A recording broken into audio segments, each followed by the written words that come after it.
The latest Republican spending measure is likely to undergo substantial changes in the coming days as it winds its way through the House. But currently, it includes a plan to give $1,000 to every baby born between 2025 and the end of 2028. It's an idea that was first proposed by economic scholar Derek Hamilton. Here is his brief but spectacular take on so-called baby bonds. We have the ethos that if you just study hard, if you just work hard, if you just make great decisions, that one can accumulate wealth.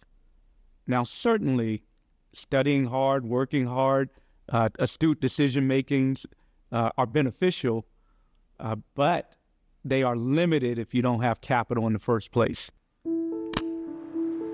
Growing up in New York City in the 1980s, I could see the differences between the people I grew up with in Bedford-Stuyvesant versus those who I went to school with.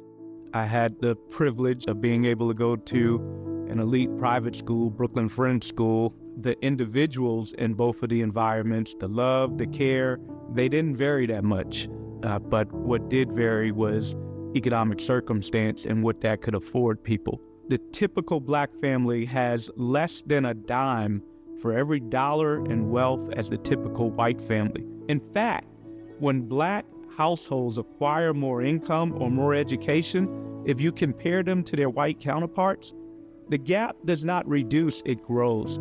I am the founding director of the Institute on Race, Power, and Political Economy. Can you summarize what you're going to do in 2 pages? I'm a scholar and I'm a teacher. I love engaging with people over ideas, but it's not enough to do scholarship. It's not enough to have broad conceptions of how society works. We translate that into actionable policy. The idea around baby bonds is simply to ensure that every child has the benefits that's often exclusively reserved for the wealthy. Baby bonds are accounts that are seeded at birth, reserved by government until the child becomes of age, a young adult, and then those accounts are allowed to be used in wealth-building ways. Essentially, babies that are born into poverty as measured by Medicaid use.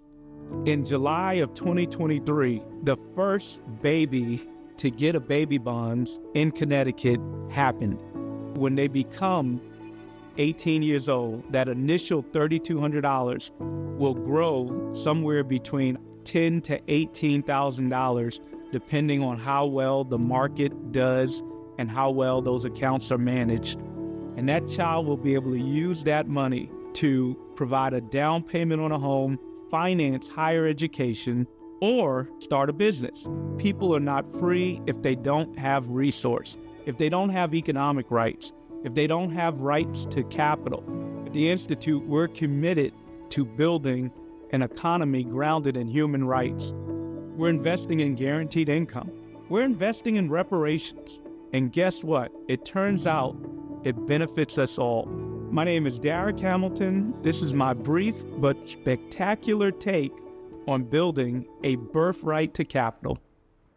And you can watch more brief but spectacular videos at pbs.org/newshour/brief.